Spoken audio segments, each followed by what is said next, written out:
Don Luke Brown came off. What's his Yeah. situation? He's got just a bit of a tight back, so they're pretty confident that'll settle down. He came out and did the warm-up and was feeling a bit tight, so they expect he'll be right, so shouldn't be a problem. So just cautionary?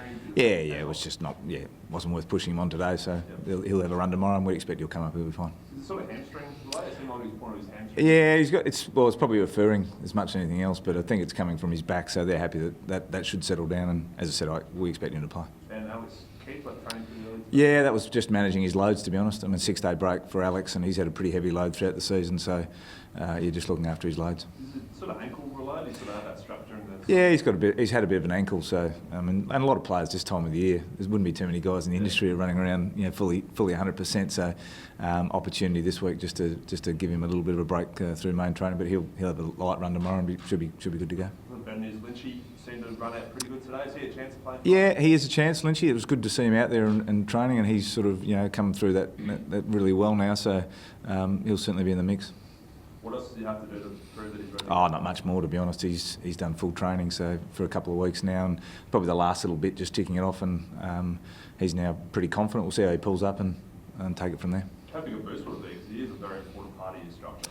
Yeah, he has. He's a very good player, and he's in really good form for everyone out of the team. So look, hopefully everything pulls up well and we can get him back in there. No Brody this morning? No, he's crook. So he came in. He's got a bit of a virus, so they sent him back to the club to have a light little workout. And again, he should be another one to be fine tomorrow. You blokes are pretty observant, aren't you? Just watching everyone come on and off. You probably know more than I do in terms of who's on and off. I'm sort of. No, I'm all right. Yep. So you're confident Brady will be right? Yeah, he'll be fine. He should be fine. Okay. I'm interested in Brody because you've been playing him, up forward in the midfield. What's the strategy around him? Yeah, well, we've sort of started exploring a few different guys through the mids. You probably saw him in there a bit, and Wayne Miller as well. So, yeah, it's something we're keen to keep exploring. He showed some good signs last week. He's enjoying it. It's a slightly different role for him. Brings a different mix to our midfield balance. So yeah, excited for what he can do in there. We saw a bit of you rotating, players through the midfield against Gold Coast. Is that something you look to do again Friday night? Really, spread the lot.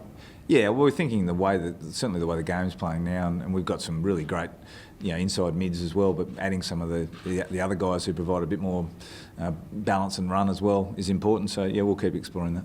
Can it rob Peter to play ball, so to speak, if you move one of your most damaging run and carry defenders into your forward line? Can do, and that's something we're mindful of. But we also think there's upside in the other area as well. So that's why we're exploring it. What's the upside in Brody forward?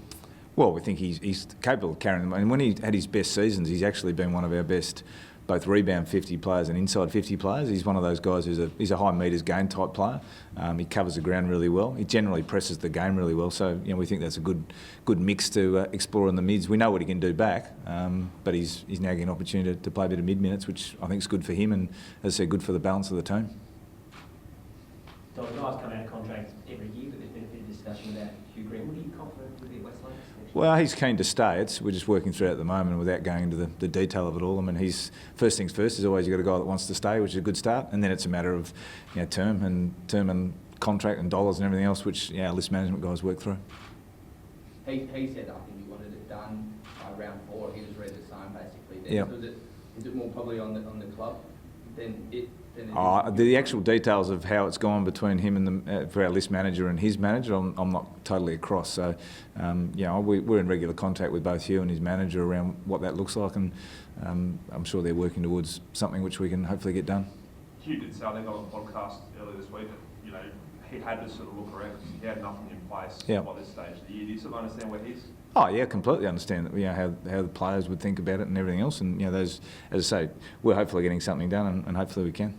Is Alex Keith in a similar boat, or has there an offer been presented to Alex as well? I'm pretty confident those negotiations are ongoing. Yeah, I think so. Yeah.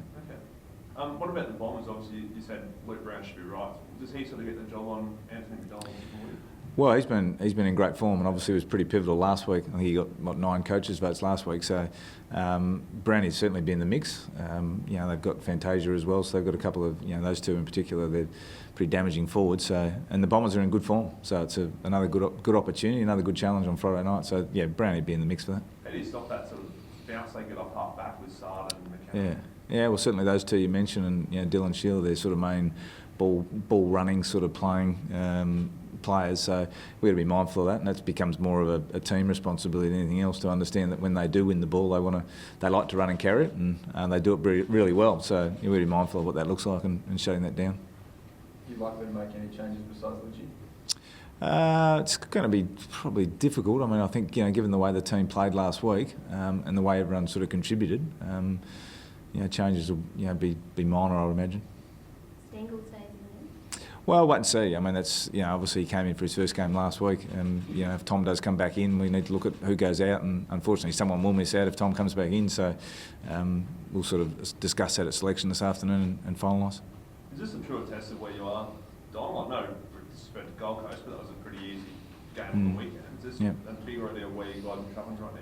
Well, both teams are sitting at 9 and 7, and we're 7th and 8th on the ladder, and I think that's an indication of A, the importance of the game, and B, the fact we're playing a side who's won, I think, 5 of their last 6 games, and is probably one of the most informed teams in the comp. So, as I keep saying, this comp doesn't lead to rest, and even regardless of the result last week, we went up there importantly to improve on the way we've been playing and get a good result, which we did. But we get Essendon, and we understand the stakes are pretty big. Have you corrected those issues that you had in the second half of the showdown? In which respect? Well, where Port obviously exposed it in terms of that outside ball use and their overlap running and stuff like that. I tend to look at the second half of the Port as we didn't have really anyone who would sit here and say that's how they wanted to play, and certainly not how we wanted to play as a group. So, without diving into too much detail, when you lose in the key areas we lost in, and we have so few opportunities going forward, the scoreboard is just a reflection of that, and that's. Again, that was our challenge last week, was to turn that around, and it'll be our challenge again this week, to make sure we come out and play with the right intensity, to be strong in all the phases, whether it be defending the ball, which we're poor against in Port, or winning our share, which again we're poor against. I mean, you don't defend it well and you don't win it, you're going to be in trouble. No, I haven't heard from you since Stuart, you raised the issue of the laughing in the coach's box. I know it's sort of been hosed down, but from your point of view, you have appreciate a chance to say what went on and what you thought of the whole situation? Oh, I think it's been spoken about what actually went on, and we were reacting to one of an event of our own players with text calling for the handball in the goal square, and for me it was, I didn't quite, I could probably see where Stu was coming from, but the reality was, for me it was, it was a moment in the box. Certainly wasn't in any way, shape or form directed at Gold Coast and their performance. I've been in the game long enough to understand the importance of, you've got to win with humility and you've got to lose with dignity, and that's always been my motto. And I like to think that over my time, occasionally we can enjoy the game as well. It's not beyond enjoying the game and enjoying what sometimes our players do some wonderful things, and sometimes they do some silly things, and those things make you laugh. But it's not. Again, it was a bit of a storm in a teacup for me, to be honest. Did you interpret his comments as more about his own team rather than an attack on the group? You can interpret it in many ways, but I've moved on, to be honest.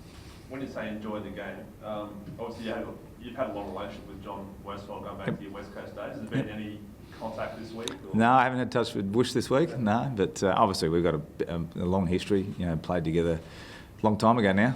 We're talking 25 plus years ago, I think, when we were running around playing together. So, and obviously, we've got a good relationship based on the fact that we were able to be part of a successful era at the former footy club. He was coach at the footy club when I was on the board there, so we've known each other for a long time, and if I get a chance to say good day to him this weekend, I will, but I'm pretty sure if I caught him, he's probably not going to give me an awful lot this week.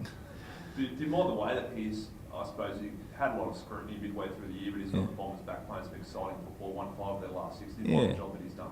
Well, I think with John, one thing about John is he's very much will stay the course, and he's done that every club he's been at.